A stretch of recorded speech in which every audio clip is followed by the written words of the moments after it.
দীর্ঘ ১.৫ দশকের কর্তৃত্ববাদী শাসন এবং পরবর্তী ১৮ মাস অন্তর্বর্তী সরকারের অস্থিরতা ও মব কালচার কাটিয়ে একটি সুষ্ঠু নির্বাচনের মাধ্যমে দেশ প্রতিষ্ঠিত হয়েছে নতুন রাজনৈতিক সরকার।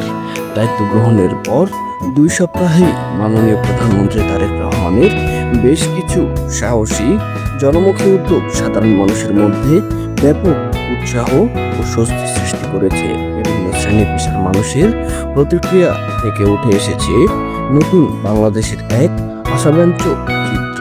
জনপ্রিয় ও জনমুখী উদ্যোগ ফ্যামিলি কার্ড। বিএনপির নির্বাচনী ইশতেহার অনুযায়ী ফ্যামিলি কার্ড বিতরণের উদ্যোগ নিয়েছেন প্রধানমন্ত্রী। আসন্ন ঈদ উল ফিতরের আগেই এটি বাস্তবায়নের সিদ্ধান্ত নিয়েছে সরকার।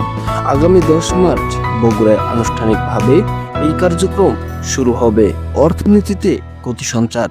স্থবির হয়ে পড়া বিনিয়োগ ও ব্যবসা বাণিজ্য চাঙ্গা করতে ব্যবসায়ীদের ব্যাংক হিসাব সচল ও হয়রানিমূলক মামলা প্রত্যাহারের পদক্ষেপ নিয়েছেন। এতে বিনিয়োগে ফিরছে আস্থা। পুলিশ ও প্রশাসন সংস্কার। ভেঙে পড়া পুলিশ বাহিনীকে পুনর্গঠন এবং প্রশাসনের সর্বস্তরে অদক্ষতা দূর করতে দক্ষ কর্মকর্তাদের নিয়োগ দেওয়া হচ্ছে।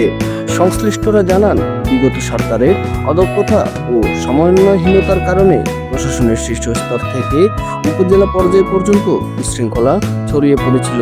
এই অচল অবস্থা কাটাতে বর্তমান সরকার দায়িত্ব গ্রহণের পর প্রথম ধাপে মন্ত্রী পরিষদ সচিব সহ বিভিন্ন মন্ত্রণালয় ও বিভাগের শীর্ষ পদে রদবদল শুরু করেছে।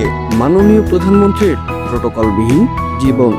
প্রধানমন্ত্রী হিসেবে তারেক রহমানের ব্যক্তিগত ও রাষ্ট্রীয় কিছু সিদ্ধান্ত নাগরিক সমাজে ব্যাপক প্রশংসা কুড়াচ্ছে। তিনি প্রধানমন্ত্রীর জন্য নির্ধারিত সরকারি গাড়ির বদলে নিজের ব্যক্তিগত গাড়ি ব্যবহার করছেন, যার জ্বালানি ও চালকের খরচ নিজেই বহন করছেন। গত ১৪ দিনের একটি পরিসংখ্যানে দেখা গেছে, ভিভিআইপি প্রোটোকলে যান চলাচল বাধাগ্রস্ত না হওয়ায় যানবাহনের গতি ৫.৩ কিলোমিটার বৃদ্ধি পেয়েছে। প্রধানমন্ত্রীর এই সিদ্ধান্ত অনুসরণ করে মন্ত্রী ও প্রতিমন্ত্রীরাও এখন ট্রাফিক সিগন্যাল মেনে চলাচল করছেন। ফলে জনদুর্ভোগ কমছে এবং সড়কে শৃঙ্খলা ফিরে আসছে। প্রশাসনে শৃঙ্খলা ফেরাতে প্রধানমন্ত্রী তারেক রহমান নিজে দৃষ্টান্ত স্থাপন করেছেন। মাননীয় প্রধানমন্ত্রীর এসব সিদ্ধান্ত বাংলাদেশের বাস্তবতায় নতুন এবং চমকপ্রদ পদক্ষেপ হিসেবে সমাদৃত হচ্ছে।